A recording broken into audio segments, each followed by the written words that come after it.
So where do I begin?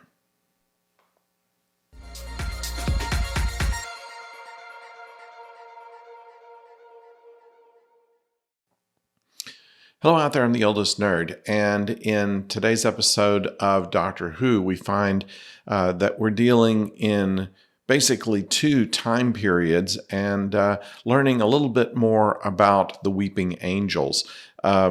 We have also had some revelations about the division, a little bit of something else that could answer the doctor's questions about what the division was, what part that she had in it, how she's connected with the Joe Martin doctor, and many other things. And we get a whiff of that in this episode, although no real answers.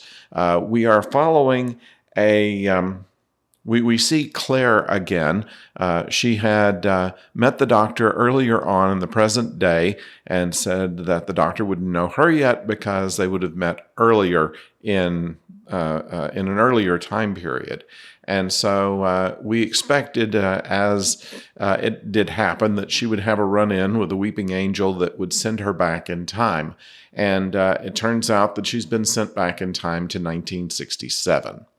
So some of the episode occurs there, and another part happens in 1901.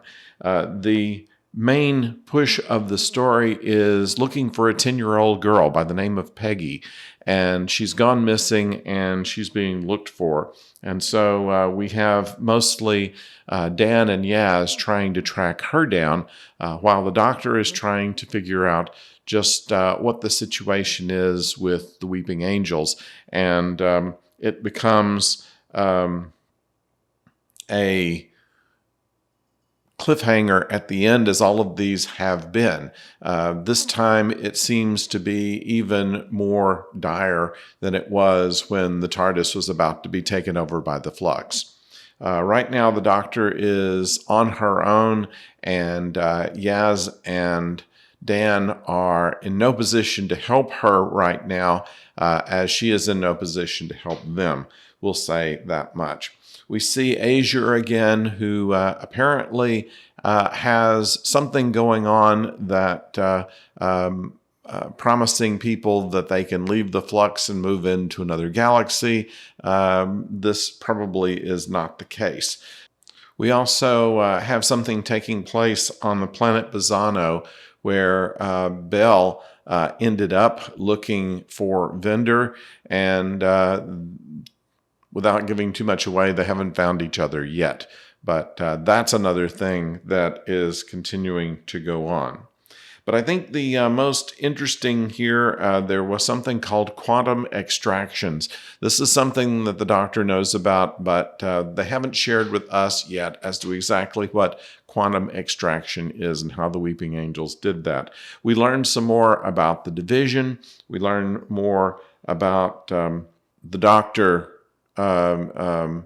without really telling us anything at this point, but that a surprise about the timescape of the division. Also, we kind of find out that the Flux appears to be working in more than one time stream, and that might be something that identifies it later on as well. So we have another one of these kind of middle episodes in which we're not given a lot of information, but just pieces of the puzzle. And it seems that the puzzle will eventually go together. We're getting an indication that that's going to happen. But with 3 episodes in, we still have 3 to pull us all out. My guess is the next one, which will feature the Ood, will have yet another piece of the puzzle without really telling us anything. Still, there's a good bit of action. There's a good bit of running around. There's some suspense. There's some scary points.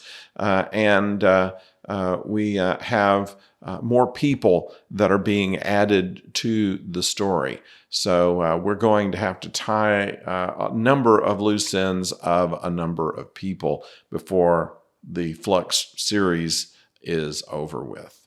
I'd like to know what you think about this episode, and please put it down in the comments. In the meantime, if you have not yet subscribed to this channel, please do so. It helps the channel, helps us move along, and click the bell so you know when the next video is coming your way. Right now, we are doing videos on Doctor Who and also on Star Trek Discovery. And when the next Star Trek episode comes along, we'll be having a video on that. So we're going to kind of up the production. Also, beginning December 1st, Lost in Space is coming back to Netflix. We're going to be covering that and more if we can. So stay with our channel and please click the bell so you know when that's going to happen. In the meantime, don't go far.